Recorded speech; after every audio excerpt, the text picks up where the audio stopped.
inside life. Yeah, my love. Okay. Okay.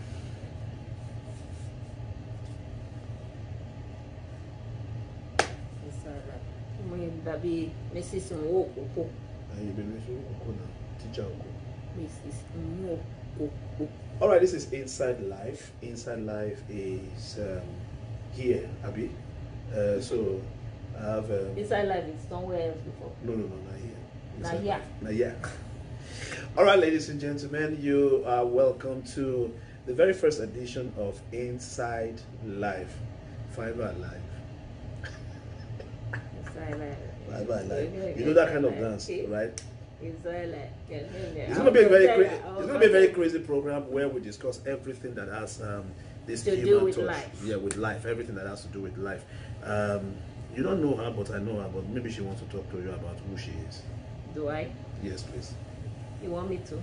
Yes, please. Why are you Please begging do. to know me? They are begging to know you. They are begging to know you. My name is Doris, Simeon, the yellow pawpaw in the movie industry when it comes to Nigerian movie industry. You know what I'm talking about? Yes. All right, yellow pawpaw in the house. I'll start calling her yellow pawpaw. Eshamo. All right, so this is Inside Life. Doris, before we started this program, you were saying something about a 15-year-old that ran away from home. And this is like a constant thing that happens not only in America, even in Nigeria, other parts of the world. And you want to say something about it? You see, it boils down to we parents still.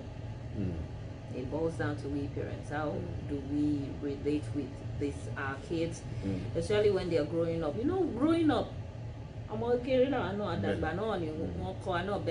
growing up, there's so many things that our parents will tell you, don't do this, don't do that. It's that thing that they tell you not to do is what you want to do. Because of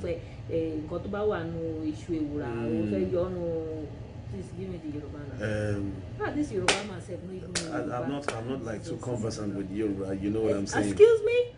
America has changed your tongue in the way of the I don't understand.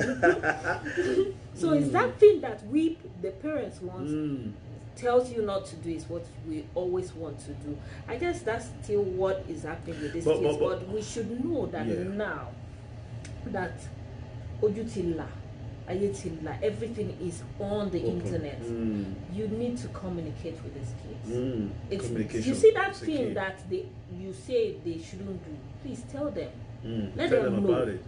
Let them know. In fact, guide them through it. Let them go and go out there and learn. One thing that I love and I miss my mom so much for that is she always mention. I'm sorry. I'm very emotional. Don't cry. But it's okay.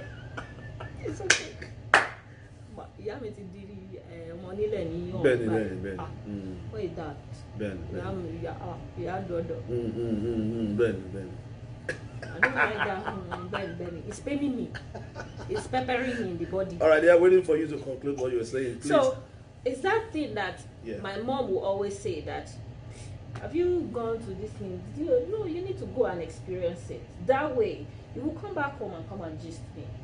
My mom always loves to, like, when you go out and you come back, she'll come into our room and be like, gist me now. So how many boys toast you today? Do you have boyfriend? Have they do this one and all those things? Because that is that thing that you want to go out there to do. So she wants you to go experience it and be free to always talk to her about it. See me as your best friend. See me as your friend, not your mother that will spank you and say, and Nigerian parents, hey, I hear you, and all those things. But trust me, you see, all those things is what they will want to go and do. But let them.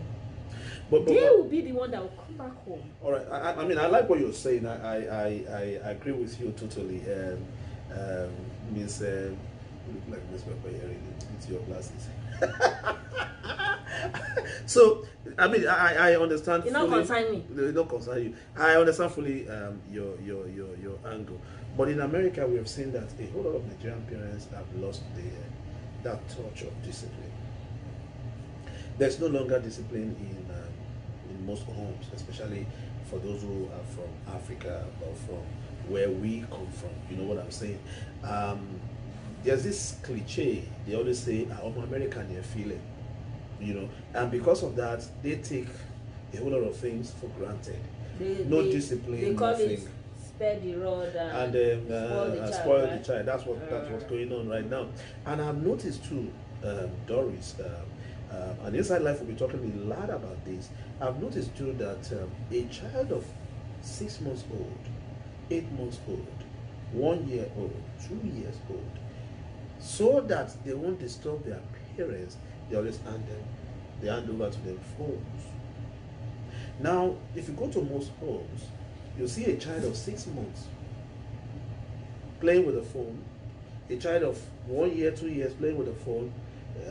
There's no direct contact, no direct value of relationship from that young age with the mother or the father. Don't disturb me, take this phone. Even in churches, you see them, they don't go to Sunday school, they just hand over their phones to them to play games and do a lot of things.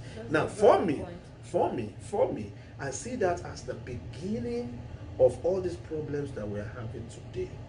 And mothers and fathers that are of our descent, even those ones that are African Americans, those ones that are Americans, should begin to reintroduce the essence of discipline. Don't you think that the reason why it was like that for us is because this thing called mobile phone was not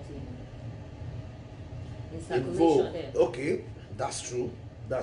But then would that not mean to say that there will not be valuable relationship between you and your son, but they have relationships with the phone? And that is why the phone is always their teacher. Those things you don't want them to know, they know through the phone. Those things you don't want to talk to them about that you are saying, they learn through the phone. But I still believe in the essence of a relationship. Come back from school. What did you do in school today? Monitor their class.